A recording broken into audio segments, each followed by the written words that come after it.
Ang kwentong ito ay nagsisimula sa isang lumang bahay sa isang tahimik na bayan. May isang salamin sa bahay na iyon. Ngunit hindi iyon ordinaryong salamin.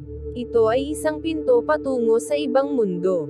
Sa bahay na iyon nakatira ang isang dalagita na ang pangalan ay Aira. Tahimik siya at madalas nakaupo sa harap ng salamin. Para sa kanya ang salamin ay hindi lang larawan ng mukha. Ito ang kanyang kausap, ang kanyang tagapag-ingat ng lihim. Isang araw naglilinis sila ng kanyang lola sa lumang kwarto. Doon niya nakita ang isang malaking salamin na luma at may sira sa gilid. Nang makita iyon ng kanyang lola biglang nagbago ang mukha nito. Mahigpit nitong sinabi, "Huwag ka nang babalik sa kwartong ito.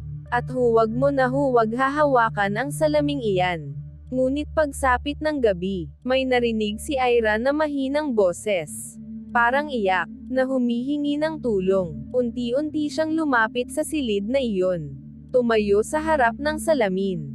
At nagtanong, "Sino ka?" Mula sa salamin lumitaw ang mukha ng isang magandang babae. May suot siyang korona, at ang kanyang mga mata ay puno ng luha. Sinabi nito, "Ako ay isang prinsesa, at ako ay nakakulong sa loob ng salaming ito." Ikinwento ng prinsesa, noon pa man ay mahal niya ang isang karaniwang lalaki. Hindi isang prinsipe. Iniwan niya ang palasyo para sa pag-ibig.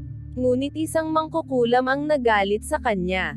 At sa galit nito, ikinulong siya sa loob ng salamin. Simula noon araw-araw na kinausap ni Aira ang prinsesa. Nagtatawanan sila, nagkukwentuhan, at umiiyak ng magkasama, para na silang magkaibigan. Isang gabi sinabi ng prinsesa, "Dumating na ang araw ng aking paglaya. Hawakan mo lang ang aking kamay." Nang gabing iyon maliwanag ang buwan. Nang ilapat ni Aira ang kanyang kamay sa salamin. Parang tubig ang salamin, at pumasok ang kanyang kamay sa loob. Biglang pumasok ang kanyang lola sa kwarto. At sumigaw, "Huwag mong hawakan. Hindi siya isang prinsesa. Gusto niyang kunin ang buhay mo." Ngunit huli na ang lahat.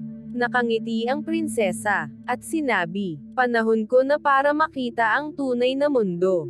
Unti-unting hinihila si Aira papasok sa salamin. Habang dahan-dahan namang lumalabas ang prinsesa.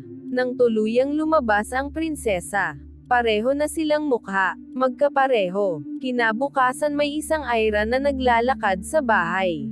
Ngumiti, kumakain, nakikipag-usap, ngunit alam ng kanyang lola. Hindi iyon ang kanyang apo.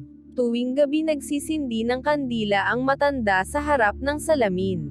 At sinasabi, "Araw-araw kitang hihintayin, hanggang sa makilala kitang muli." Sa loob ng salamin, may isang batang babae na umiiyak.